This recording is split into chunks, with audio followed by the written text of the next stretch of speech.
Leche flan sa San Carlos City, Pangasinan, bakit nga ba pinipilahan? Ating alamin sa report. Patok sa mga leche flan lovers ang kakaibang laki ng leche flan na paninda ng magkasintahan na Julius at Kea sa San Carlos City, Pangasinan. Niligawan niya po ako.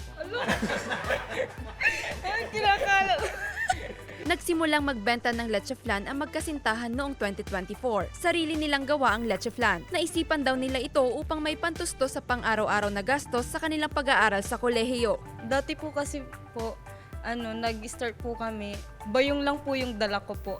Ako lang po yung nagbebenta sa mall po. Tapos po, na-realize po namin na masarap po yung benta po namin. Tapos sila na po yung mismong pupunta sa amin. Pinagpatuloy nila ang pagbebenta ng leche flan hanggang sa makilala nila ang isang pastor. Tapos nung nabigyan po kami ng pagkakataon na makapagbenta dito sa harap ng church, bigla din nag-boom nung December po.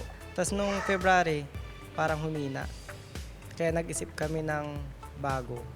Gumawa kami ng malaking leche flan. Dahil sa laki ng size ng kanilang leche flan, naisip din na magkasintahan na gumawa ng leche flan challenge. Kailangan sungkitin gamit ang bread knife at mailagay sa lalagyan ng buo upang magkaroon ng discount. Pumasa rito si Nelson na nagtagumpay sa challenge.